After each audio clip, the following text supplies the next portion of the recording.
자, 중국의 왕이 외교부장이에요. 지난 일요일 중국의 올해 외교 방향을 예고하는 전인대 기자회견에서 북핵과 한반도 문제를 일제 언급하지 않았습니다. 100분간 진행된 올해 기자회견은 예년과 달리 순차 통역도 없이 이어져서요. 실제 발행 분량이 1.5배가 늘었는데도 북핵이 빠진 것이 이례적이다라고 이야기가 나오고 있습니다. 왕 부장은 지난해 회견에서 미국 측의 실질적인 호응을 얻지 못한 것이 북미 대화를 정체에 빠뜨린 중요 원인이다. 이렇게 이야기하면서 단계적 동시적 로드맵을 빨리 만드는 것이 한반도 핵 문제의 해결 발상이다라고 이야기를 했어요. 그런데 이제 베이징에서 중국에서 바이든 정권 출범 이후에 미국이 주변 동맹국, 우방국과 연대하는 비핵화 전략을 갖다가 준비하자 아예 무언급으로 갔다라는 이야기가 나오면서 왕위는 어제 회견에서 바이든 정부에 대해서 내정 간섭을 하지 말라고 말을 했습니다. 미중 관계는 내정 불간섭 원칙을 엄격히 준수해야 된다. 중국이 잘하건 못하건 중국 인민에게 발언권이 있으며 주인이다 하면서 대만 문제는 미국에 양보할 수 없다고 이야기하고 홍콩 선거제도 개정까지도 언급하고 홍콩은 식민 통치 시기에 어떤 민주도 없었다. 이러면서 홍콩 선거제도 개정이 일국 양제 소멸이라는 서구의 비판에 대해서도 반발했습니다. 지금 중국은 홍콩의 자체적인 자치 선거에 대해서도 없애버리려고 하죠. 그러면서 그는 미국에 대해서도 굉장히 강력한 대결 구도를 형성해 가겠다라는 듯이 큰 소리를 쳤습니다. 그런데 미국이 중국의 코앞에 미사일 포위망을 지금 배치한다라는 발표를 하고 있습니다. 미국의 바이든 행정부가 중국에 대한 억지력을 강화하기 위해 앞으로 6년간 30조 원을 들여가지고 동아시아의 미사일망을 구축하는 방향을 검토하고 행동에 나서기 시작했어요. 그러니까 중거리 미사일망을 작성해가지고 중국으로 날아가게끔 하겠다라고 여기에 지금 30조를 들이겠다고 인도 태평양 사령부가 그 밑에 주일미군, 주한미군이 다 있어요. 오는 10월부터 시작하는 2022년 회계연도에 예산에 반영해 달라고 요구했습니다. 그래서 미 의회에 예산안이 넘어가 있어요. 인도 태평양 사령부는 중국이 태평양 진출 전략으로 일본 오키나와에서 필리핀을 이어서 만든 제1도련선을 따라서 중국에 대한 미사일 방어망을 공격망을 구축한다라는 계획을 구상하고 있다는 거예요. 그래서 중국이 선제 공격을 했을 때는 자신들이 타격이 엄청나서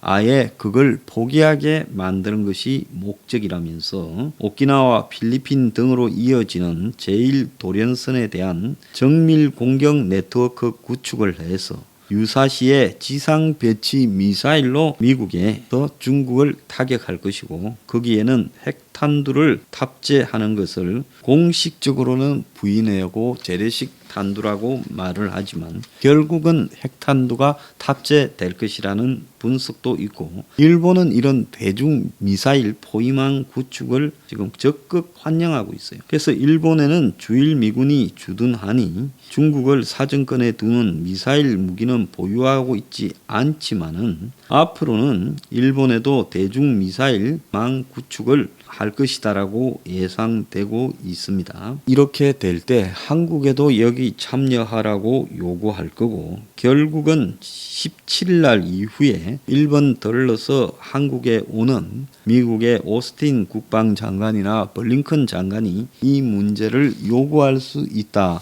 이렇게 예측되고 있어요.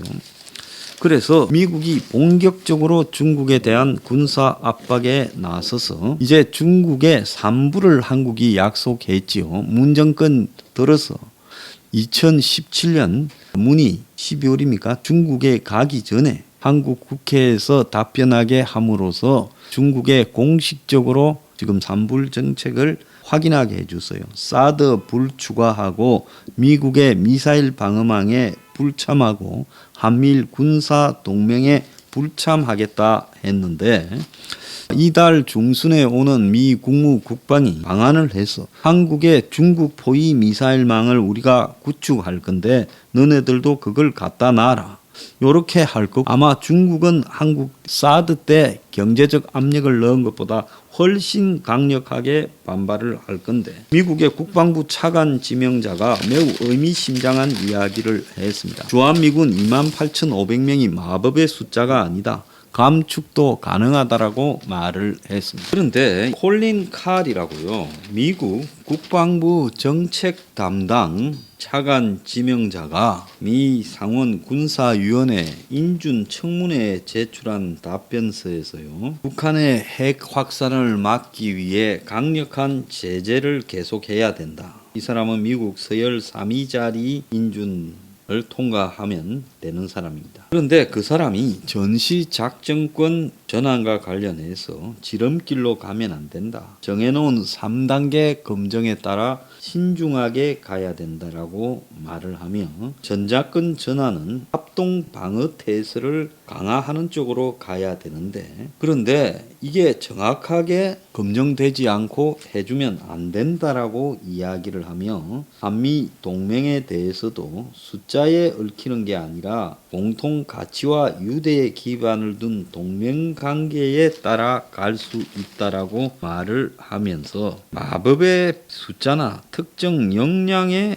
얽매이지 않는다 했습니다. 병력의 마법의 숫자. 자, 이 말은 28,500명이라는 것이 항구적인 숫자가 아니다. 결국은 이 주한미군 감축도 실제적으로 있을 수 있다라고 차관 지명자 서열 3위가 확인을 한 거예요. 그래서 미국이 트럼프 때부터 지금 방위비 분담금 인상을 이야기하며 주한미군 재배치 카드를 위협해 왔는데, 국방부 내에서도 지금 이 문제가 거론되고 있고, 만약에 한국이 미국의 입장을 받들어서 중국에 대한 미사일 포위 구도 등을 힘을 싣는다면 미국이 주한미군을 손대지 않을 거고, 만약에 한국이 미국의 요구를 제1도련선 산에서 미사일망을 구축해서 중국을 압박하는 부분에 대해서 협조하지 않는다면, 아마 지금 동남아의 또 다른 미군 기지를 갖다가 물색하는 이야기까지 나오고 있는 데서 가장 효율적으로 작전의 유연성을 이렇게 추구해 나가겠다라는 입장에서 보면 다른 지역에 배치될 수도 있다라는 게 의심이 드는 겁니다. 그래서 이 쿼드 정상회담을해서 지금 중국을 견제하는 논의들이 될 건데, 이것이 한국 없이 이달 첫 개최가 된다는 겁니다. 그러니까 한국은 이 쿼드에 대해서 소극적이고, 더 나아가서 중국에 대한 미사일 포위에 대해서도 동참하지 않게 되고, 그리고 한미 훈련이 컴퓨터 화면으로만 훈련이 되면서 군 안팎에서 전투력이 계속 약화되고 있다. 3년째 기동훈련 없이 연합훈련을 하고 있다. 유사시 전투 수행 능력에 대한 우려가 커지고 있다. 그리고 미군은 이런 시뮬레이션만으로 훈련하는 데 대한 불만이 매우 커지고 있고, 전작권 전환의 실질적인 검증도 한계에 도달하고 있다. 자, 이 속에서 애덤 스미스 미 하원 군사위원장은 김정은을 향해 단 1초라도 핵무기를 사용할 수 있다고 생각한다면 당신은 끝이 날 것이다라고 경고하며, 북한을 봉쇄해야 되고, 한국을 공격하거나 그런 무기 사용을 생각한다면 그의 정권은 더 이상 존재하지 않을 것이라는 것을 알아야 된다라고 말을 했습니다. 그러면서 중국 정책과 관련해 중국을 지배할 수 있는 군대를 구축해야 한다는 생각은 가능하지도 않다. 그래서 중국은 억제로 갈 수밖에 없다라고 말을 했습니다. 자, 미국이 제가 처음에 이야기한 것처럼 홍콩이라든지 이 서방의 반대도 불구하고 홍콩 선거제를 바꾸어서 반중 세력을 없애버리려고 하고 대만에 대한 야욕을 드러낸다면 미국은 결국 미사일을 우방국에 심어서 중국에 대한 미사일 포위를 할 수밖에 없고 거기에 30조가 넘는 돈을 투자를 합니다. 그럼에도 불구하고 결국은 이런 노력들이 무의미해지는 쪽에 한국이 구멍을 내고 협조하지 않는다면 아마 문 정권에 대해서 다양한 군사 경제적 조치를 취할 수밖에 없다. 저는 개인적으로는 주한미군 감축보다 더 무서운 것이 한국이 머지않아 경제적 위기를 맞이할 건데 그때 미국이 한국에 대해서 매우 냉정하게 도움의 손길을 거부하는 방식으로 한국을 길을 들이고 통제하려 할 거라는 겁니다. 아마 IMF 때 이상으로 커다란 대가를 치를 수도 있다 이런 생각이 듭니다.